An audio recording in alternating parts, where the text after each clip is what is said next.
Okay, perfect. All right, you're good to go. Buenos días, damas y caballeros, por otro día. What? You know, like the horsey Super Bowl. What is going on, guys? Welcome to Horse Talk Live. Say all of that in Spanish. Welcome to Horse Yeah, Talk. like the Super Bowl. You were doing it very like announcer. Oh. Yeah. Hola, damas y caballeros, por otro día. Hablando caballos en vivo. Por los videos que vamos a arreglar sus ponies. Trabajando hoy. Guys, what is going on? Why is this so funny? You missed your calling. Why are we in horses? You could be an announcer. Well, thank you. I appreciate that. We are back for another Horse Talk Live today. We have had an awesome week getting the training ponies up to speed. We have another retreat starting this coming week that we are preparing for. We just had an all-out wash today, but everything should dry up. Coming up for next week. We also have the Horse Help Challenge that we have been pouring so much time and effort to starting up. We are very excited about that. Give everybody a couple moments to hop on here before we check out the videos.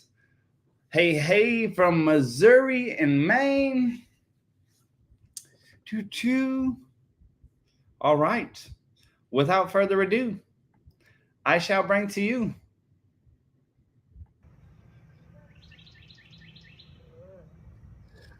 all right, Miss Linda and Loki.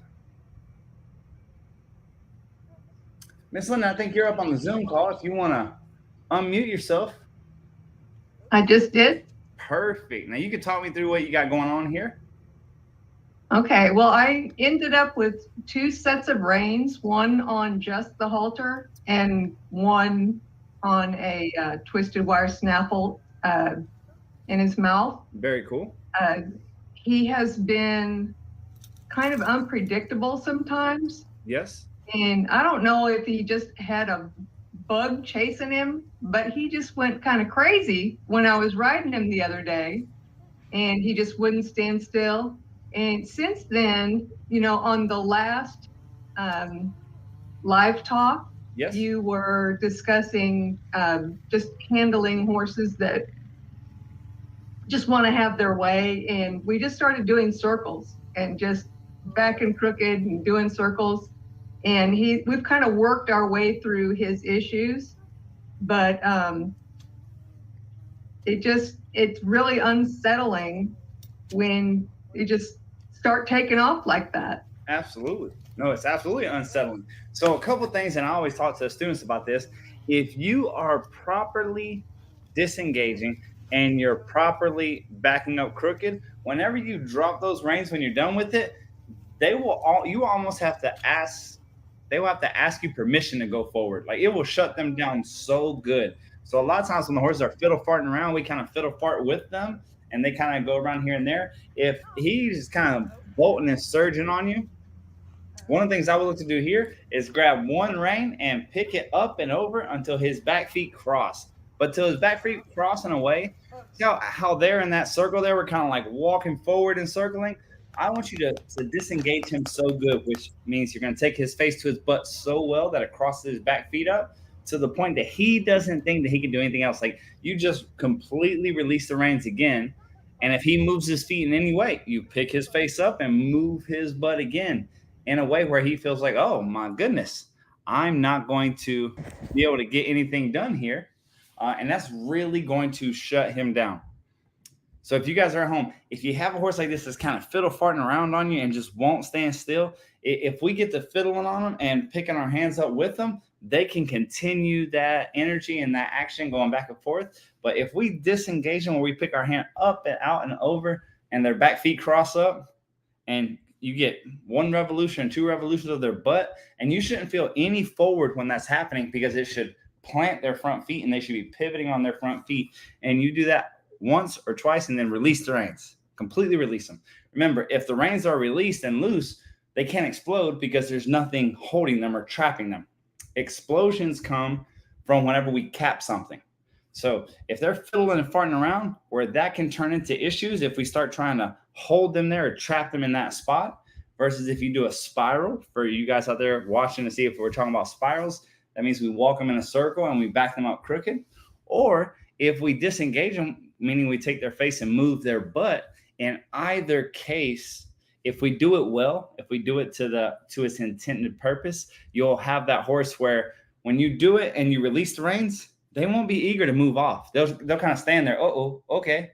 And when you ask them to go slowly, they'll kind of hesitate. Like, are you sure you really want me to go? Okay, now I'll go, and it'll change their whole mindset. If they're still fiddle farting around, we haven't made our point. If they're still fiddle farting around, or every time you drop the reins, they're looking to go forward, we haven't reached the destination. We haven't got to the point that we were trying to make. So a lot of times I find in disengaging, it's because we're really not disengaging them to the point that they're pivoting on that front end, kind of like you were circling there.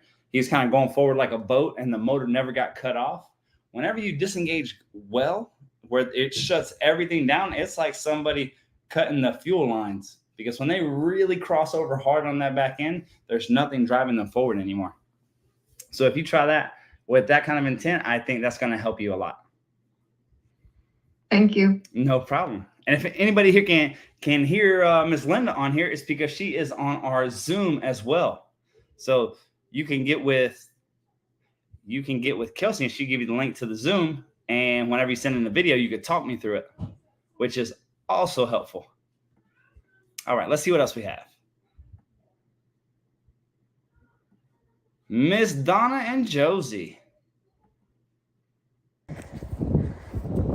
Go.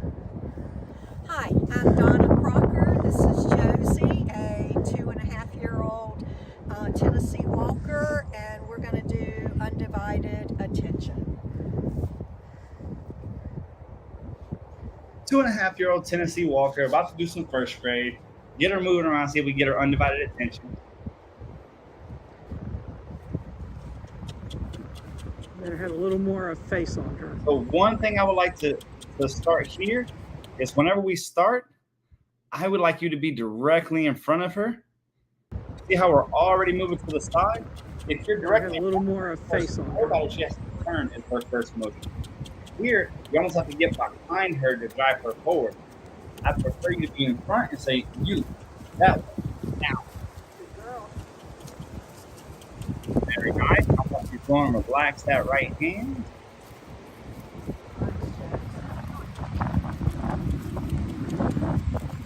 You're moving your feet a lot. Try to.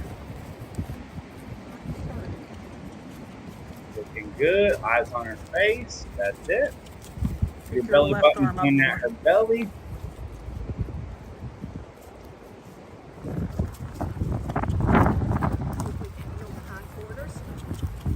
Moving her butt. Nice. So for the shoulders, we're going to need some more forward. So the shoulders might be hard. Hit the hind quarter to yield the shoulder.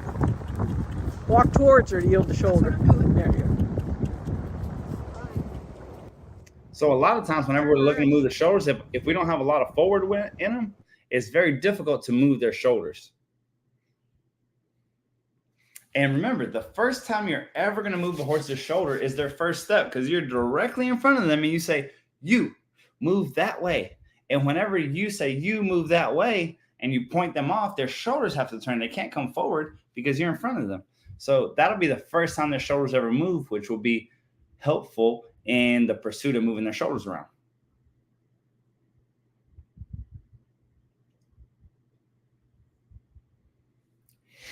I like this filly. It looks like she's going to be calm and quiet.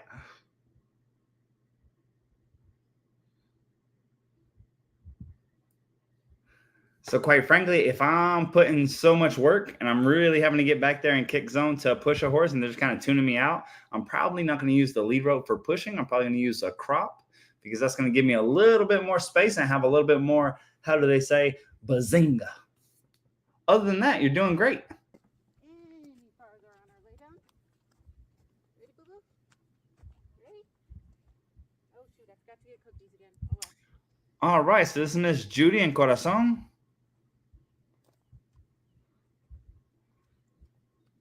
All right, we're tapping the ground out in front. He has a tap button. The tap button is behind that front leg. So we're out here out front. You want to tap the back, tap the ground behind his foot, because that suggests that the next thing is you're going to tap behind his knee.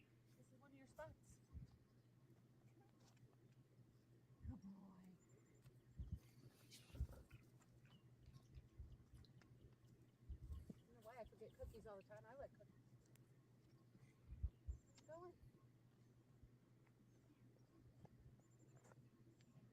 There we go. If your horse is stepping back or away from you, tap behind the leg instead of in front of the leg. You know you want to lay down. Come on. Come on, buddy. You can do it. Come on.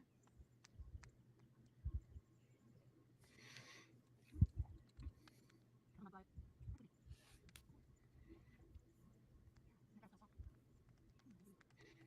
So a couple things here.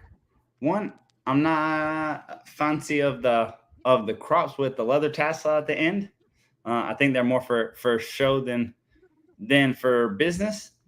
The next thing is whenever we go to tap, I want you to step beside his shoulder and you're going to tap right behind his knee, right behind his front left knee. There we go. But the fact that doesn't have any urgency created by it, he's just kind of doing it at his own time, and there's nothing making him think, oh, I better look for the next step to look for a release. He looks so calm of mind and so peaceful in this beautiful, sunny mid-Missouri weather that he doesn't look like he has any urgency to lay down.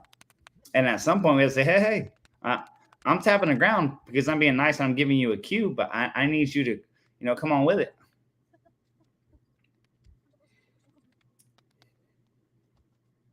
The next thing is if we're going to do it, at some point you got to be able to do it everywhere. So this harder sand is fine, but I believe your round pin would behoove you a lot more for him to want to lay down in. Whenever they sniff it and they dig on it like that, that's what they're judging. They're judging how hard it is.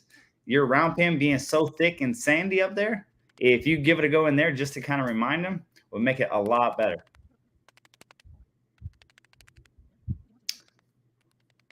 So the message said we spent 14 minutes not laying down. Whenever we work on lay down or tricks of anything, it's in very short spans. So we come in, we ask for it, but we're doing a lot of cueing. So that's the equivalent of clicking to a horse that the click isn't meaning much. The fact that we're comfortable, don't want to be on our knees, because we plan to make him uncomfortable if he doesn't listen. And if we're on our knees and he hops forward, we won't be quick enough to move out of there. So I like you breaking levels here. And this is very close to what we want, but it's going to be behind that front back leg, that front left leg on the back side. And then if he doesn't look like he's trying to go down, you're going to increase that pressure like everything else you do with a crop, whether it's going forward or backing up or turning or disengaging. You're going to increase that pressure until he looks for an answer.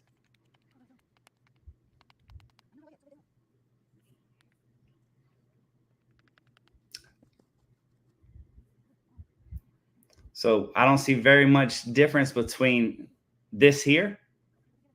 And again, we're going to ask him more. We're going to ask him more the next time that you do this. So you're not going to want to be on a knee, because whenever you ask him more, you ask him to that next level, and he gets a little uncomfortable, he might hop forward or hop sideways or something like that. And you don't want to be on a knee. This is very similar to what I was telling the young lady from the last video, of how I will up that pressure when I see a horse. This horse and the Tennessee Walker in the last video, they look so calm.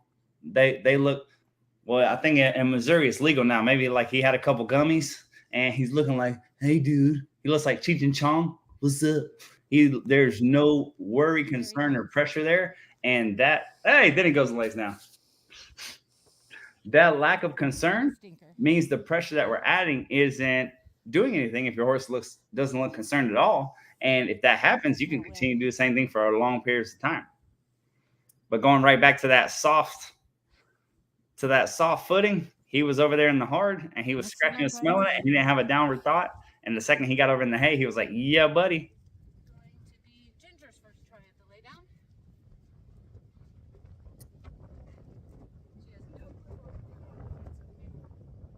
All right, so we're going to try Ginger on the lay down now. I like this crop better. The devil's in the details. I like that much better. So we have a 4-step process for our lay down. Step one, show them how to drop their head. Step one, show them how to drop their head by cropping their belly. So first you have that horse that will put its head down with the halter, and then you simply start tapping under their belly as you pull down on their face. When you do that, they figure out when you tap under their belly to drop their head. Great, that's step one. Step two, drop their head, tap until they pick up a front left leg. Great, that's 2 steps. Now, tap their belly, they drop their head. Tap their leg, they pick up a leg. So their head's down and they're standing on one leg. Then you tap the other leg and they'll buckle, and you release on the buckle of the one leg that's holding them up, and they'll bow. And then you release that bow. Again, especially when I'm teaching this and I'm going to start looking for downward, I would prefer your round pen. Where I teach all of mine is in that soft sandy round pen. Whenever they're wet after a hard day's work, they've been ridden, they've gone here, gone there, and then I come in there and get in that dry sand, and a lot of times they'll already be having downward thoughts. So you're going to want to tap that front left leg, and you're going to stick to that front left leg until they look like a pointer dog, until they drop their head and they pick up their leg and they can hold it. Until they can drop their head, they pick up their leg and hold it, well, then they're not going to bow. So the time that whenever I get one of my lay down horses and I break levels and I tap the dirt behind their front left leg, you will see them like a pointer dog. They'll drop their head, they'll pick up a leg. Well, then I tap the leg that's holding them up, and that's what creates that bow. And then the 4th step is just anytime they try to get up, ask them to bow. They try to get up, ask them to bow.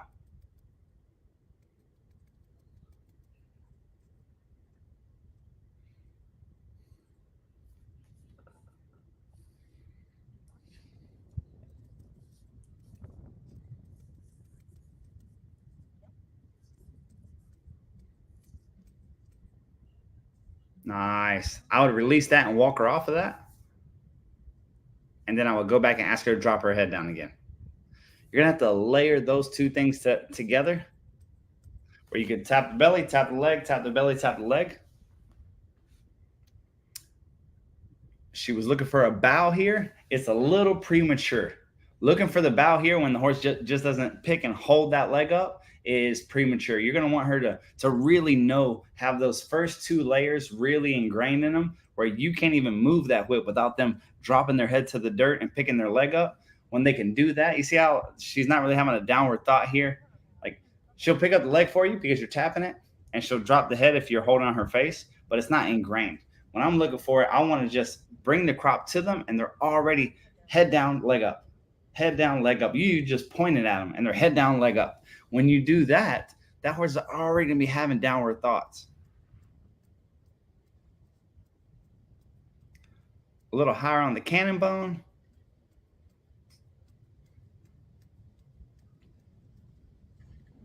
That was nice. And it's not that I don't want you to tap so much, but I want you to tap fewer times. Meaning I want you to ask a little bit more and just stick with 1. There we go. That was nice. Now I will go back and drop her head.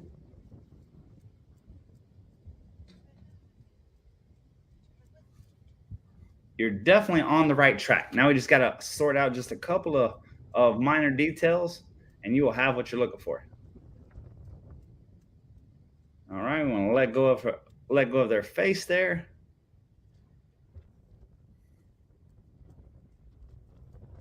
Another thing a lot of people will do when they start getting where they're dropping their head good and they're picking up a leg, they'll hose them down and then take them over to the sand and do the same thing.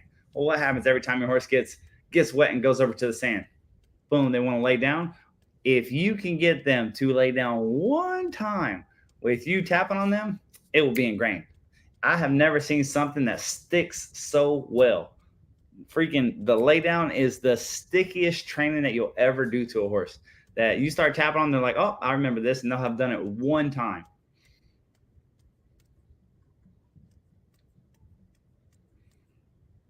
So you don't want to go back to tapping that other leg yet, because this other leg's still on the floor. You want to get that front left leg where it really doesn't want to be on the ground.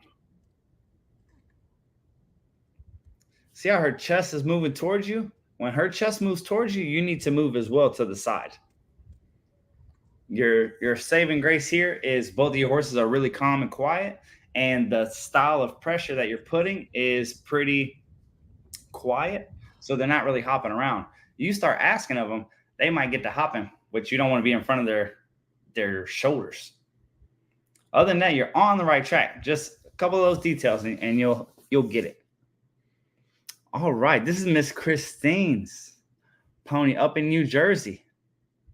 Mariposa. 2-week-old filly working on giving the pressure, leading, basic handling, grooming, kindergarten, first grade. When grooming, she likes to give you her butt and move into me. Oh my gosh, can't read that quick. I know how I'm going to do this. I'm going to do it like.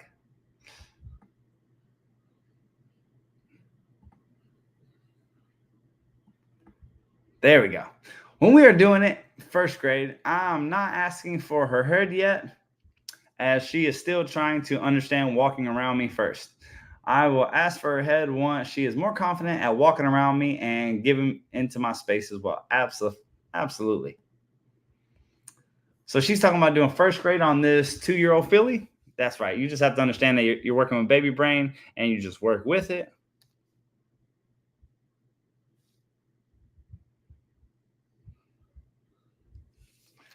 Very nice, hands-on.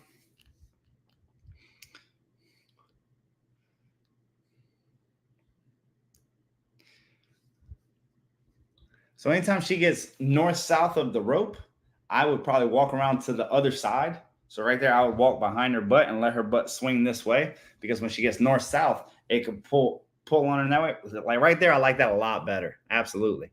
And just don't nice. That's where you want to be. It could probably use a foot shorter just so she can't get so north-south of it. North-south isn't ideal for the babies. It's a learning curve. Absolutely. No, and the fact that she's tied, she's hard tied, we're grooming, we're so ahead of the curve here. Just small adjustments that I would make. And the reason I don't like for the babies to get north-south of the rope is because yearling or younger, they have the tendency to get light in the front end with it. And we just don't want to get her in a bind. We want her to feel the pressure. We want her to be hard tied. We want her to learn to give the pressure unless you touch all over her. All that stuff is awesome. But something about them, whenever they get where they're leading on you and they get turned away from you. Another fun fact. If you're leading her and she runs away from you and she gets north-south of you and you see her go up and come down, you grab the lead rope and you hold up towards the sky so that her head doesn't land on the ground. Because under a year, a lot of times they have the tendency, well, kind of like you see babies, like my daughter was the same way. I mean, under a year, like her head was the heaviest thing on her, and it just seemed to hit the ground every time that she started walking or started crawling, started running. So it's the same thing with these babies. In all those scenarios right there, really no harm, no foul. She's learning how to give the pressure. All these things are really good for her. The only thing that I watch out with them when they're this young is just kind of them going straight back, which if they're facing it, no big deal. And if you're on the line, it's no big deal because they're so light that you can hold up with your hands, and that'll be enough just to keep their head off the ground whenever they eat it.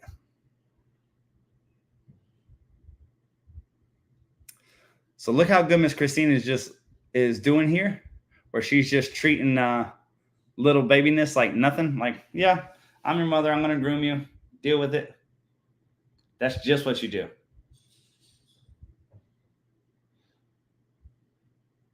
And since she's been handling this filly since the day she was born, literally, it's just not a big deal to this filly.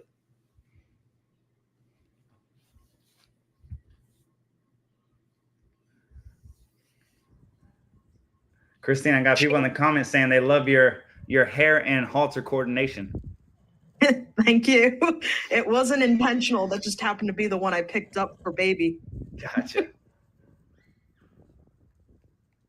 I know she's Nice. done That's- really, really well with the hard tying, like no problem. It's like everything. If it's all they know, like this horse don't know any different. I love that backing so early. That's beautiful.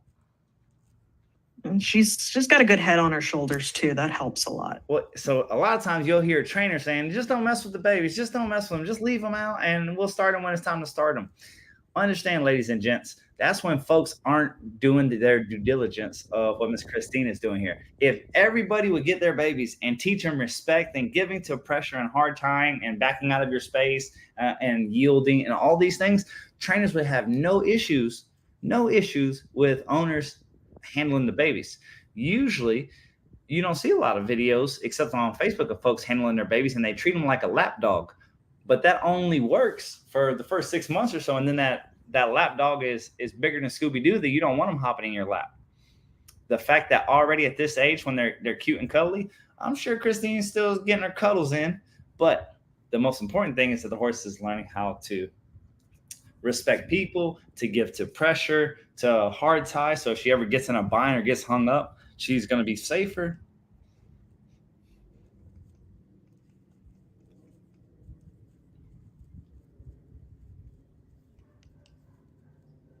So if she's leaning on you, feel free to give her just a little bit more line. Like just pressure on her and give her a little bit more freedom. So what I mean is she literally felt that the right move there was to come in my space. Yeah. Even though she had line. And that's pretty on me. And that's why I pushed her out of my space. Absolutely. Again. And that's going to be pretty common, especially at this age. Like you and her mother are the only thing she knows. So when she kind of gets out in the open, feels uncomfortable, she's going to want to come your way. And her mother does the same thing. So before anybody on here says, "Oh my gosh, I can't believe you're pushing the baby away from me when she just wants love," understand her mama Bamba is a chestnut mare. And if this baby gets too close to Bamba when it's unwanted, that chestnut mare will put her in her place as well. So everything that we communicate with horses, this language of talking to horses and pressure and release and all these things, this comes from them. This isn't our language. We didn't invent it. If I'm teaching, I'm not that smart to have invented it. You just see how the horses communicate, and that's how they communicate: pressure and release. So the babies, especially early on when they don't know much and you are what they know, they have the tendency where they just want to be right up on you. So it's your job to show them that you're in charge, and no, they're not allowed inside your bubble unless you invite them or say it's okay.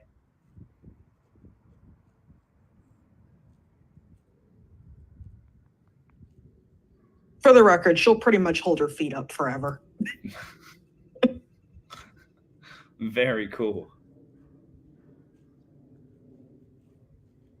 Well, she's got some legs on her, I tell you.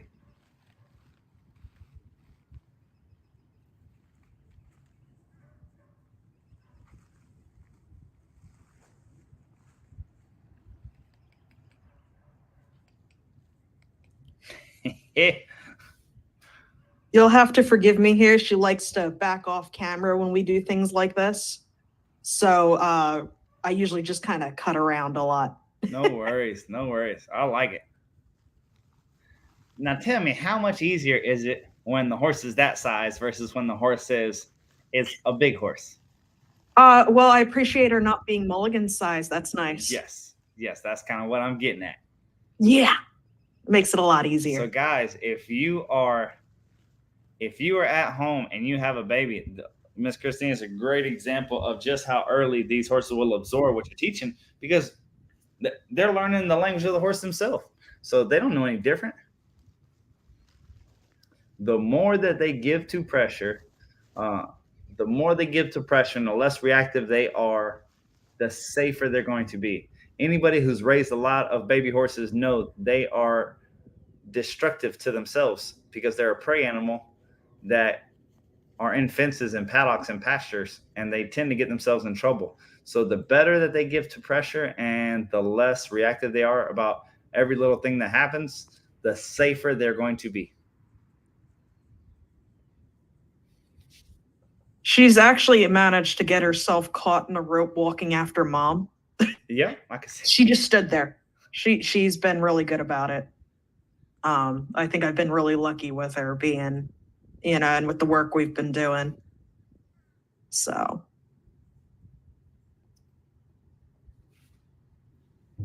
Well, you can say it however you want to say it. One of the biggest processes of domestication is putting them in a fence which contains them.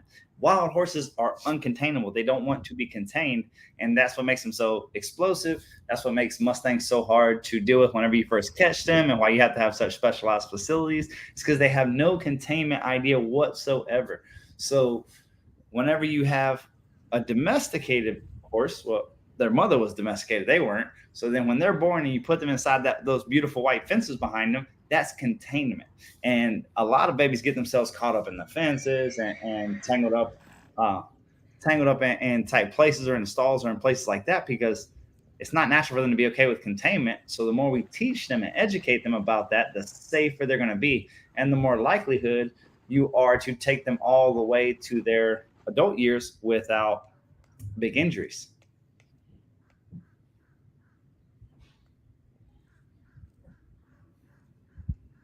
Hey, there we go. Already an obstacle horse.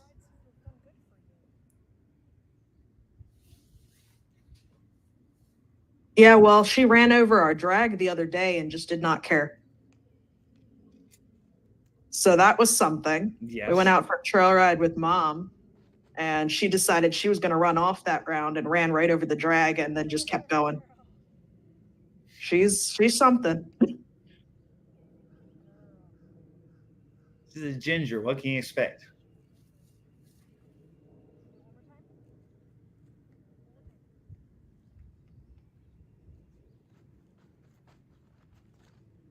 Also, that's her mom's halter, right? That's a full-size halter. It's just gathered up. It's one of the many rope halters I have laying around. Gotcha. Well, the reason I point that out is because a lot of people at home that have halters don't know that if you have a baby or a very small horse or a mini, you can just adjust and keep that bottom, the double-ended clip underneath. You can adjust, and make it for any size. If they're absolutely massive to the point that you can't tie it, those are the only horses that it doesn't fit on, but everybody else, it does fit on. So even this baby here, she just made the adjustments, and look, working her with it, no problem. And I know I'm not supposed to say these things. I'm supposed to say, no, you need a baby halter. Buy that. No, I'm a horse trainer and a realist. It'll work on anybody if you adjust it.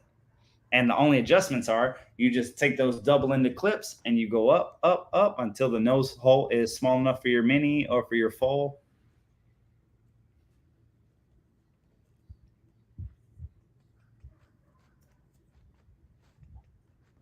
She looks a lot calmer than a lot of the horses I've been starting lately. She's mellow until you go for a trail ride, and then she's running around like an idiot. She thinks it's fun when I go and take Bomba for a ride. Gotcha.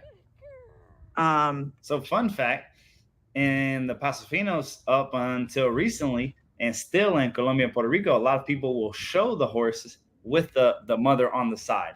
So I can remember being a young boy and seeing people riding in the show ring with the mother and the baby on the side. Well, thank you very much, Christine. That was awesome.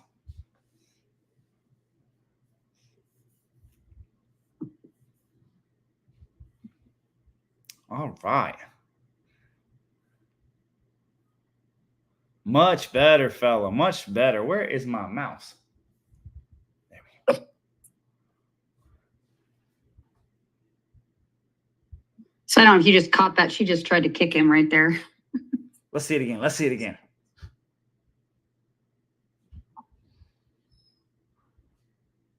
Dun, dun. More Harriet. All right, Mr. Day, let's check it out.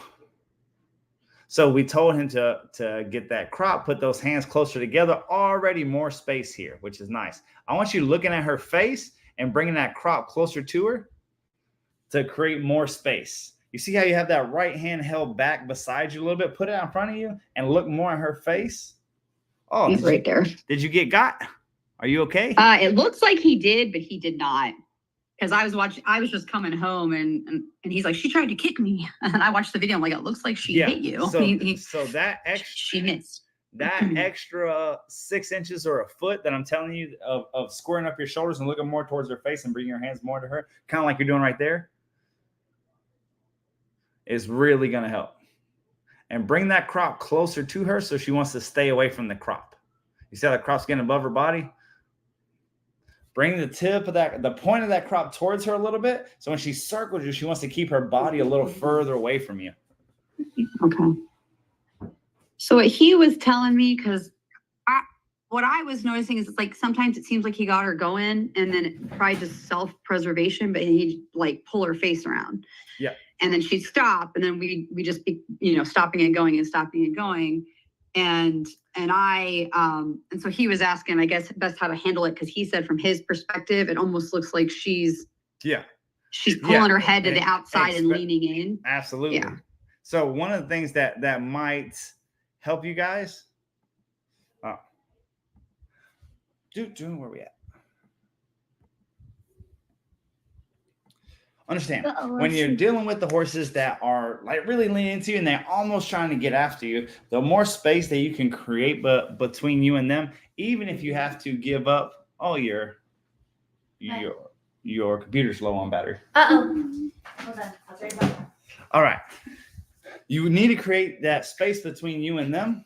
One of the things, since we haven't dealt with that many horses and it is very uncomfortable. Are you good? I don't know. I'm frozen. Am I good? Okay, we're good. If you are dealing with the issue of that horse kind of like worrying you because you haven't seen that many horses that close to you that want to kick you and bite you, and it's a spooky place, It's kind of like being in a small little cage with sharks circling around you. And that little mare right there looks like she wants to bite you. She wants to run into you. She wants to kick you. She wants to just do everything she can. Maybe one of the things that there is to do is go to long lines. Long lines will make you feel more comfortable because they'll give you that space and you'll still be able to work that left and right. And then once you get comfortable there, the whirly bird, you'll get the same result. I was leaning towards the whirly bird, but it kind of runs into the same situation. If you haven't dealt with a lot of horses like her and you go to do the whirly bird, your brain needs to be really calm in that moment for you to stay in the right spot. And if you haven't dealt with a lot of chestnut mares like her, then you might not be comfortable. So probably the best place to start, just start from scratch, is with the long lines, because that's going to give you distance and you're going to be able to be 20 feet away from her and working her left and right and getting her softer and getting her back up nice and really get her broke loose and just get left, get right, get disengagement, get all those things with the safety. And the reason it's not just that we need to be safe. I think you could be safe with what you're doing, but your brain has to believe you're safe, because if your brain doesn't believe you're safe, then you won't see it through, or you'll pull at the wrong time, or you'll bring them on top of you. It'll get you in weird binds. So what you need to do is, I believe the next step for you guys, first off, that looks a lot better than last video y'all sent. Second, you see she's still being a little aggressive. We probably want to go to those long lines because that's going to give you distance. You would prefer it. You would prefer it with a saddle. I don't know if you can get a saddle on her. If you can't, I know a lot of people who long line without saddles, and you just work, you hook it to the halter down there by the double-ended clip, and you flip one line over their butt, and you just disengage them back and forth. Oh, we can get a saddle on her. The adoption area, they were riding her all the time. Awesome. Apparently safely. In all fairness, ignorance is bliss. Okay. I see a lot of people riding around in a vehicle with no steering wheel and they're smiling like life is good. Yeah, because you ain't died yet. Okay. Just because somebody else rides something doesn't mean that it's safe. Just because they don't know the danger that they are in, it doesn't remember how happy people were smoking cigarettes 30 years ago? They were just cheaping away with a smile on their face, like, yep, this is gonna kill me. Now it's like, hey, you're in danger, right? They just didn't know. Well, with these horses, it's the same way. Since it's not common knowledge, a lot of folks will be riding a horse and they don't know how close they are. If all you want to do is circle her and she's trying to kick you and bite you and run into you, that's a red flag. No pun intended, because she's a chestnut, but there's a little something going on there. So I would say, yeah, if you can get a saddle on her, that's the best. And my long lining program, we put a whole program together this past 6 months. We put a long line program together. The whole long line program came from all my long line experience. Started with horses like her that were just too mean or bitey or striking. I'm like, oh, I need to get her better because I only have 30 days. So I need to work, but she won't let me get close without kicking or biting. So I started long lining them and just breaking down their resistance until they got soft and easy. You can get them really back and good, really disengaged and good. And then once that happens, then you can get close again and give it another go. But that should make it bite size. Okay. Awesome. That sounds good. Now let's see some roping practice. That was work. This is fun. I think one of these videos, the orientation got flipped. Like I thought I fixed it, but apparently after I sent it, it switched itself on its side again. So I apologize. That's it. Yeah, I see that one. Yeah. So he was asking because he wasn't consistently getting the loop to come around like that one. And so he was just wanting advice on that, like if he's doing it right or if he needs to hit it lower or needs a little more velocity or. I've had a world champion roper as a mentor come in, and he moved me over a step to my left, like further over to the left, where that steer is further over to your right. And it has made all the difference in the world. So you're coming out. I like how your palm is pointing to the outside. That's looking good. You have angle to the left side. All that's looking good. But instead of tracking straight behind them or just barely off from behind them, I'm tracking now over another, let's say 2 feet to the left. And it's made all the difference in the world of the ability to bring it on through. And then your only real focus at that point is putting it on the hocks as it's coming through. And everything else kind of sorts itself out. And that right there, traveling more to the inside of that steer instead of behind it, opens you up a lot more window of opportunity. And when you get comfortable roping out there, it widens where you can rope them. And it also makes it more comfortable for you to see both legs and catch them. So I would step over to the left 2 steps and start giving that a go. And your only focus is bringing that top strand. You're swinging, you're delivering to that hawk. Okay. Everything else is looking real good. I love how high your elbow is. I love you have your palm to the outside like that. You're above your cowboy hat. Looking good. All right. I'll tell him. Awesome. Nice. So fun.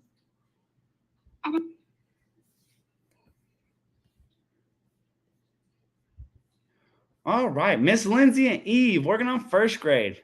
I found I had to add pressure with Eve to first grade to use a crop. You can let me know if she's showing any signs that I have missed.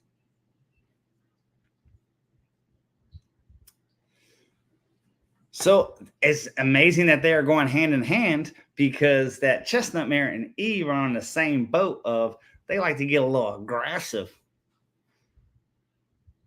Oh, Eve came in here for a month and toting me by my forearm all across the round pen when we were sorting out her issues. Lifted you up.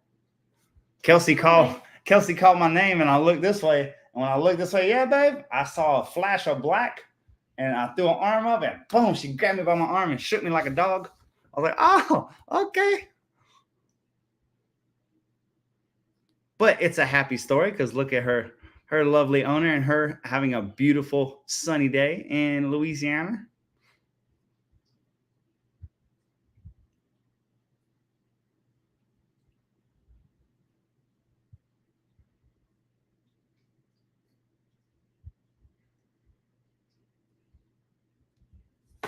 So the biggest thing, so if you're looking, you're trying to get comfortable with doing first grade with her, you're just keeping an eye on her face, watching her face, watching her ears and mouth, seeing where you can add that pressure. Let the crop be parallel with her body, and let your chest and things point where you want to go. So even when you move her butt, move her butt. You point your chest towards her and you point that crop towards her. Those are really the biggest things. Remember, your biggest danger when you're dealing with a sassy mare or any horse that might get aggressive and try to bite you is whenever they come forward to you. So whenever you're beside them like that, they have a real hard time. I mean, you saw David there get a kick thrown at him. If you have their face, it's hard for them to get a good kick in on you. Where you're in real danger is whenever they bring all their weight toward you. So as long as you're off center and you're watching face, you're in a pretty good place there. All right, Argon. Wait. Damn, missed it. Move it back. Barb and Argon, he started running backwards and locking his head when you ask him to turn or flex. He also prances in place. So that sounds like a lot of that is all hooked together. What I mean by that is whenever a horse is running backwards, they have to lock you out. Because if you disengage them across their back end over, that keeps them from running backwards. Also, whenever you have a horse that you can take their butt away from, that takes away the prancing in place. So everything about that is telling me that he is locked out in one motion. All right. So right there, I would bring my hands forward towards him. You see that straight line to his face? I would let go of him because holding that, just that little amount of pressure right there is enough to keep him standing still. So I would give him his face. And then when he went forward, I would take his butt from him. If he's going to run backwards with you, say, okay, here. And bring his face all the way over to the side. Taking his butt away and then giving him his reins back is really going to be that game changer. Everything about what he starts getting prancy and hot in a straight line and we start touching his face, that really can create a lot of friction, a lot of energy. So why is he soft there? Because he's not trapped. Everything is one side or the other. Look how bent he is there. So that's a big reason that he stays so relaxed and easy on the ground. One thing that you might do if whenever Liz is around is one of you sit on his back, put Liz on his back, and you just do first grade like you're doing right there. And you say, give me the same thing that I'm asking for. The fact that there's somebody on your back makes no difference. So that we can start disconnecting his past life from what's going on in the present. So he thinks he's a show horse, that his feet need to be moving. He needs to be up in the frame and the bridle. If you're getting what you want on the ground, sometimes it's beneficial to have a second person come in and keep him that bendy and show him that that's what you want. You want him to be soft. You want him to be flat. Whenever you were sitting on him, and even though you felt like you were giving him a loose line, that straight line to his face really, really gets them where they're amped up and going. There you go. Right there. Look at his butt. Turn your chest towards his butt. Look at his butt whenever you, or we're just flexing. Sorry. I'm ahead of you.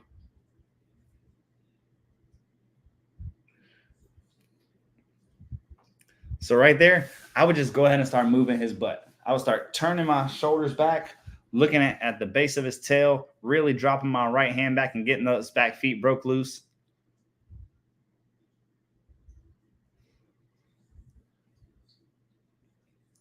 So you see how he's getting all jammed up on his own? We really need to get those back feet broke loose. So right there, I'd be looking over my right shoulder, really twisting around. And when he gave me his butt, I completely let him go. And then I move his butt and right there. So right there, you got it by accident because of the gully. And look how that looks like a less explosive situation is the second his feet start breaking loose. Right there, I would take that clip and go up to the next knot on his nose so I can get a little friction on that halter. Nice. Talk about persistency right there. Very good job, Ms. Barr. Way to be persistent. All right. Whew. So many things in tonight's video. Good job on you guys sending in videos of a little bit of everything. Miss Barb or anybody out there who has a horse that's locked up and straight and centered, Your focus on a horse that wants to be straight is getting them crooked, getting them bent offside, taking their butt from them. So you really want to let that shoulder drop back. You really want to focus here and get those back feet crossing. And then you want to let them go and get that back feet crossing and then let them go. And if you do that and let them go and do that and let them go and do that and let them go, that's going to take the wind out of their sails. For folks out there with aggressive horses, we've been able to work more aggressive horses than I can remember and get them a good life and get them a second chance. It's just to understand where you're in jeopardy and where you're not. So much of it is the game is I can put mental pressure on you, but you can't put mental pressure on me. So in Mr. Davis' case, it's a matter of, okay, let's get some distance between her and us. The way I suggest to do that is to put long lines. For Miss Lindsay and Eve, she already has Eve on the other side of the hump where Eve is trying to do the right thing. So now it's just being aware. When you have a horse like that, it's kind of like whenever you have somebody that's was a shady character in their past life, but they have turned that leaf, if you will. They've gone to the next chapter. Now they're an upstanding citizen. Yeah, give them a job. Okay, give them some responsibilities, but you keep an eye on them, don't you? Because I knew you used to be a troublemaker, so I'm going to watch you. Well, it's the same way with yours. They have to earn their way to complete and utter trust. When a horse, you've gotten the better of them, they were aggressive or they were having problems, the same way in our society. If you mess up, well, you got to pay your dues and earn your respect back, earn your trust back. Horses the same way. Speaking from a physical standpoint, your real danger from that aggressive forward horse is the forward bite, where they bring their weight behind it. Those are the bites that break bones and pull pec muscles out, pull traps off and tricep muscles off. A lot of crazy injuries I've seen over the years that people have sustained, but that's that real horse getting all of his weight behind it. So your ability to stand off center, stand off to their shoulder and have a hold of their face, you can really keep most of those bites, those reach around bites off of you, because you can put a hand up in their face, and most horses don't want to bite you through a hand in their face. And then it's very difficult for them to kick you because they got to turn their face away and you have a hold of their face. So you being able to be off on that shoulder and knowing that, again, if this doesn't sound fun to you, then don't deal with a horse like that. For the folks that you see that are working horses like that, you already see it, that they have that mechanic style mind and they like to tinker. They like to train. They want to fix. They want to rehab and repurpose. So by no way am I saying go out and get an aggressive horse. We're already at a deficit that they're bigger and stronger and faster and better than us in every way, except we're smarter than them. So don't get an aggressive horse. But if that's the kind of thing that gets you going, gets you excited, and you want to fix and rehab the world's problems, this is how you do it. The game is I can put mental pressure on you, but you can't put mental pressure on me. And in the face of adversity and threats, you have to be in control of your mind. And your mind, you're only going to be in control of it if it believes that it's safe. So those are a couple of the key components whenever we're working with problems. Big shout out to Miss Christine. That was awesome horsemanship on that 2-week-old baby. Very cool. She's already doing obstacles and covering things and time better than a lot of horses that are 22 years old. Very cool to see that. Miss Judy with the laydowns, layer, and then we are going to change our footing to dry sand. You if you have it, if it's available to you. If you get that dry sand after they are hot and sweaty, or you've hosed them down and you're already working that's really going to help with the downward thoughts. But very good job, guys. I have a few questions here. Like first grade from the saddle, we're talking about Miss Barb and her horse that's so two different personalities on the ground in the saddle. Like, yes, absolutely first grade in the saddle. If you have a horse that is a nutbag in the saddle and is a perfect angel, obedient, does everything on the ground, if you can get a second person in to help link the two and connect the mental dots for the horse, that's really going to make a big difference. So again, horse looked like a completely different horse on the ground than in the saddle. In the saddle, PTSD or past experience or thing that needs to show horse still, whatever it is, he's kind of hot. Cool. You get with your daughter, you put her in the saddle, you grab that horse by the nose and just say, hey, first grade, Give me your face, give me your butt, give me your face, give me your butt, give me your shoulder. And you spend 10 or 15 minutes just doing that so they can compute, wait a second, somebody can be on my back and I can be relaxed and give my body the same way. Would it help to slide your foot back to ask for hindquarters to break loose, or would that make things worse? Just curious. All right, Miss Lori. So a lot of people ask me about this. Hey, why don't you talk about using your legs to move their butt around? If you get into my college courses where we're working spur work and we're working lead changes and we're working half passes, absolutely. You're on a broke horse and you slide a leg back, they push a hip over, and then we go. Perfect.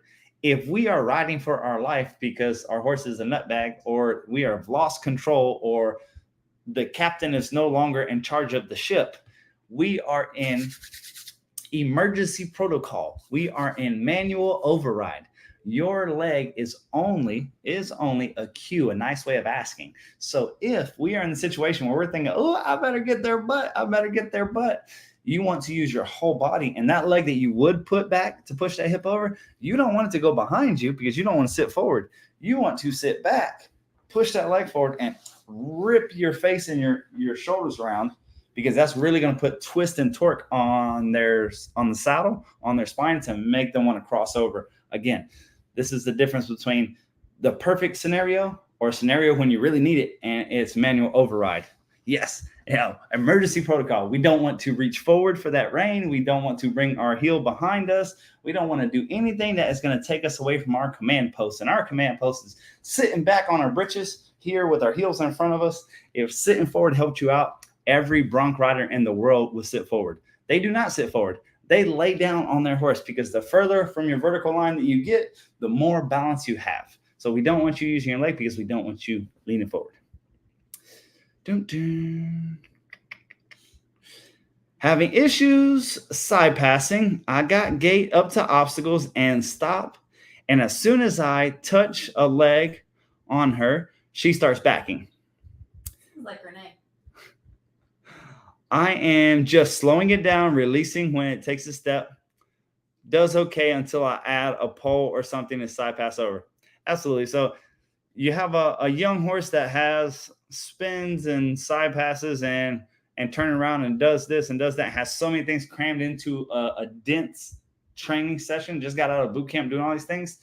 Anytime that one of your buttons gets wonky, which is completely normal on any younger green horse that has a lot of buttons on them, they're going to usually, whatever the last thing we worked on is what they remember and what they want to go to. And if they don't understand that, you want to go to the thing that they think that you're asking. So in this instance, we're getting up to something. We're saying, hey, side pass. And the horse is saying, back up. The horse isn't backing because it's trying to be bad. The horse is trying to give you the answer that you want. So if that's the case, I'm just going to take that horse over to the rail, be tracking forward, right into a side pass, tracking forward, right into a side pass, right there on the rail. Just take the most basic side pass that I can. And I'm going to do that and do that and do that half a dozen times in a row until the horse is like, oh, we're side passing today. And then I'm going to go and layer that back in. Pretty common.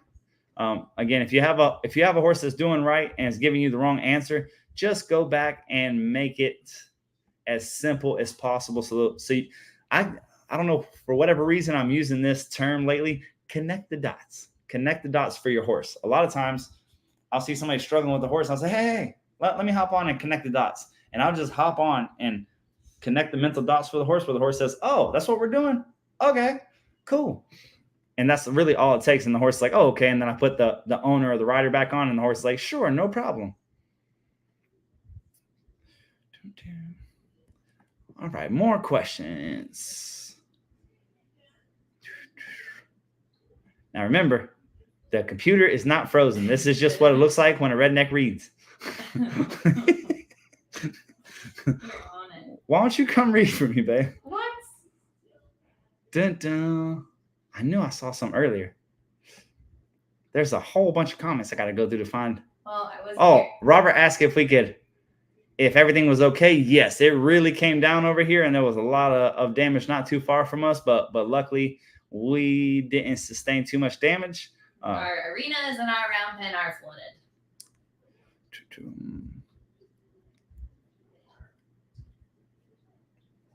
All right.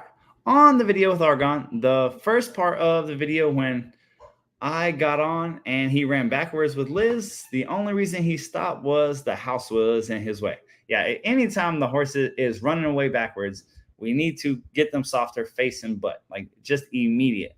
Grab their face, move their butt. Grab their face, move their butt. Because a horse cannot run backwards when they're crossing their back feet.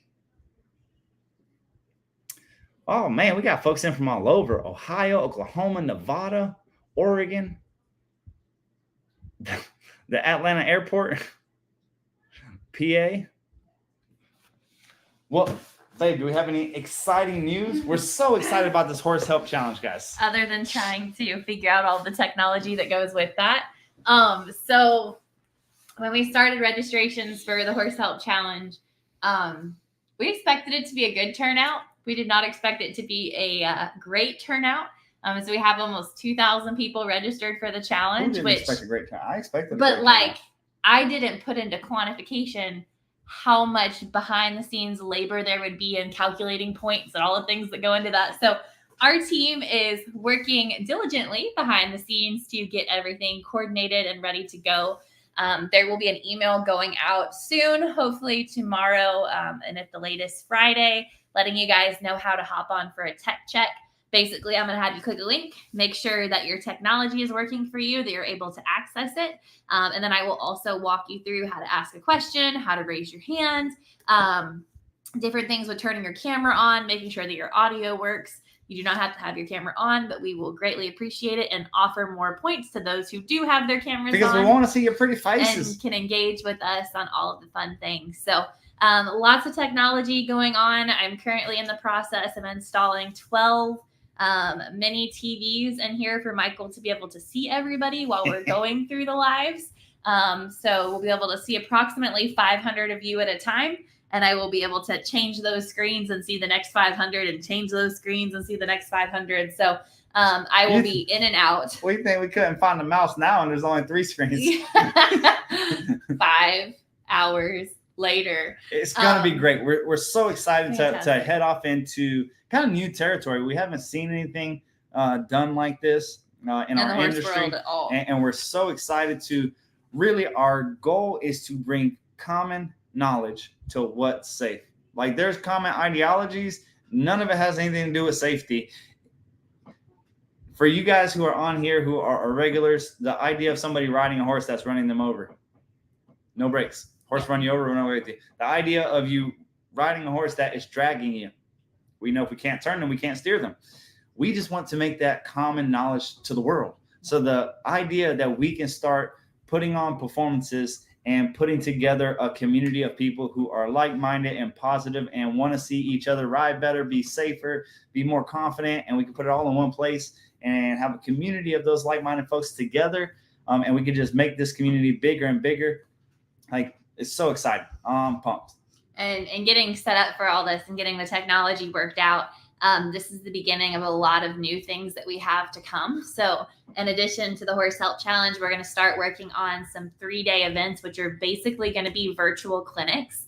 And we're going to cover some of the same topics and different things that you would see at a retreat. So if you guys haven't been here in person, you can't take off work to travel to come to Poplarville, Mississippi. You can get a little taste of that in the online, being able to Q&A just like we would. The only thing is you will be able to smell Miss Cindy's food. You will not be able to eat the food that we're eating in front of you. And when we toast to you, you're going to have to drink your own drink. Yeah, everybody's going to have to bring their own beer, bring their own wine, and you're going to have to show us that you have said wine on your camera. If here, whenever you win the soccer tournament, you get free beer.